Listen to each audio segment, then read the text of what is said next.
pretty cool, and it's the hottest gift this holiday season, and the video they can shoot is amazing.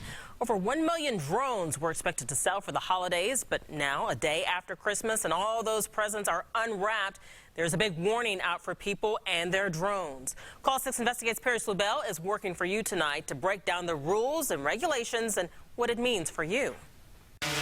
They're one of the hottest gifts this holiday season. A lot of people getting drones, but before you take it outside, you need to follow some specific guidelines to make sure you're staying safe.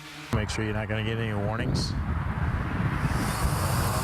Captain Mike Pruett is an expert on drones. He not only takes great video from them, he was the driving force behind making Wayne Township the first fire department in the state to use drones to keep people safe. You can see we have a nice view of downtown.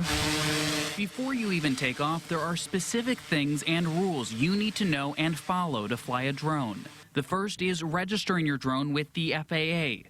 You only have to do this once, but it's required to fly.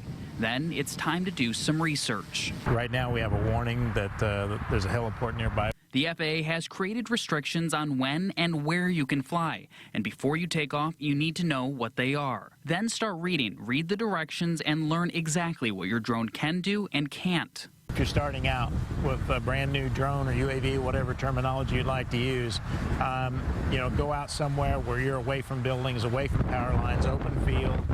Get used to using the aircraft. As you start practicing, make sure to know all the in-flight rules as well. When you can't see it, you're in violation at that point. It can be a lot to remember, but breaking the rules can land you with big fines or even jail time. Anytime you're using one of these, you're liable for what happens with that. So if you damage someone's property or cause injury, you probably need to be ready to face the consequences on that. And the last thing, once you get the hang of it, use it responsibly. We will be on the scene of a fire or hazmat run, and I know even law enforcement has probably had to deal with this in cases where they have a restricted area and the next thing you know, someone's wanting to get a good view of what's going on. We highly discourage that for many, many safety reasons. It's just not worth getting yourself in trouble over when you go out and not operate these properly. We have more on what you need to know before you fly your drone right now inside the RTV6 app and at the IndyChannel.com. Reporting tonight, I'm Call 6 Investigates' Perry Slubell.